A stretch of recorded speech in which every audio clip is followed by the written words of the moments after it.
Hey guys, a little bit of a late midweek recap. So Monday was bench and some pressing motions. So for this, I was a little bit rushed with certain lifts. So I worked up to a top of 165, which I ended up missing just due to too long of a pause and a bit of fatigue from doing my first 3x3 at 140 with long pauses, and a 162 just before it, so I didn't have enough rest and I sort of messed it up. I then did drop sets on 140 for 3x3 as well in that same type.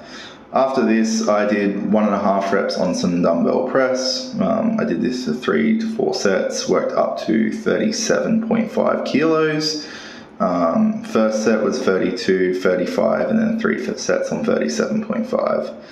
So overall, it was a pretty good workout. I was happy with how that went. And then after that, I did some triceps, a bit of shoulder work. So some lateral raises, I did some planks and some abdominal work to continue to strengthen up my core as well.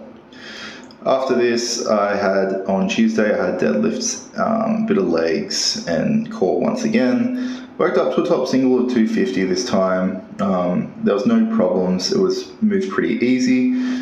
I pinched my belt, I think on my 230 kilo, which was this one. I didn't realize that I'd pinched my skin and I was trying to see what happened. But I just caught the edge of the belt when I pulled it across because I've been having to tighten my belt due to the change in size.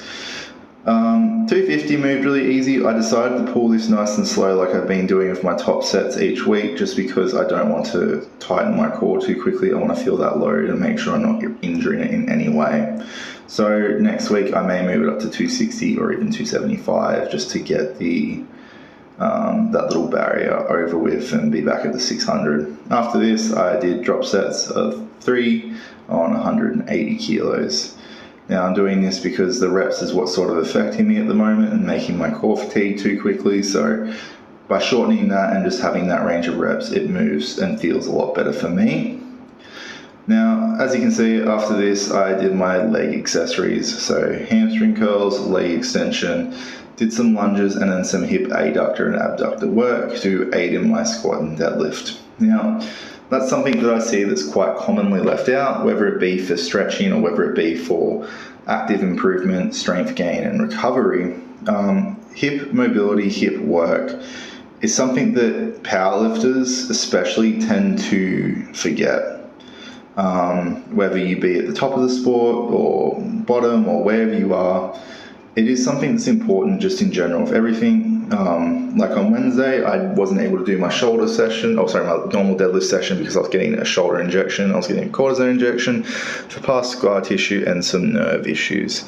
Now this is moving along really well. My pressing is improving, so hopefully this will allow me to not have that like the hitch I get up to when I get up to about 200 kilos normally, when my shoulder flares up and I find it really hard to press any day of the week. Overall, as you see, I finished off the planks this day though, holding it for about a minute at a time now, so it is getting a lot stronger, and then I'm doing a lot of rotational work for my thoracic and through my obliques. So if you guys have any questions, leave them below. I will answer them, and I will try and be a bit more timely with these videos. See you guys next time.